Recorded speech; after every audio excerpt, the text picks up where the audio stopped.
Okay, we have a question here, Abu Sadiq, that says, can you have interfaith marriages?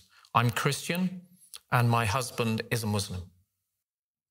La réponse en bref est oui, tu peux avoir des mariages interreligieux dans une certaine mesure, dans une certaine limite.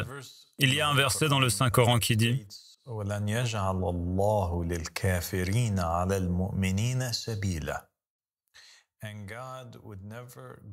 et Dieu ne donnera jamais aux mécréants un pouvoir sur les croyants.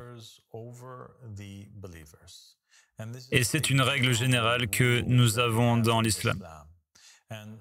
Et que tu sois sunnite ou chiite ou adepte de notre religion et de notre voie, ce que cela signifie, c'est que le chef de la famille ne peut pas être quelqu'un qui rejette la vérité, qui rejette l'imam de son époque ou un non-croyant, parce que dans le christianisme, le judaïsme et l'islam, le chef de la famille est l'homme.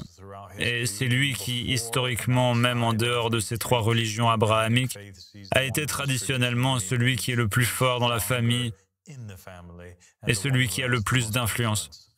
Cet individu ne peut pas être un non-croyant.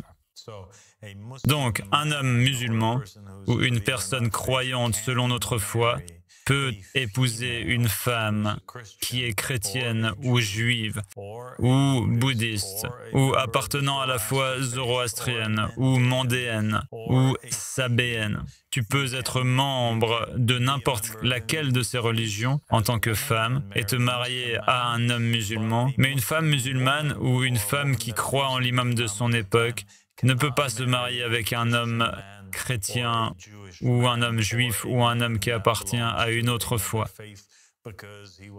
Parce qu'il aurait trop d'influence peut-être sur sa propre foi et aussi sur la foi des enfants auxquels elle donnera naissance.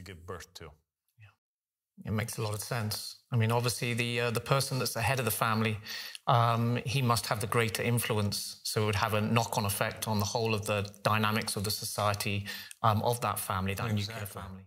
Exactement, parce que si tu donnes autorité à un homme non musulman sur une épouse musulmane, il pourrait la forcer, se disputer avec elle, insister pour qu'elle ne pratique pas les préceptes de la foi dans son foyer.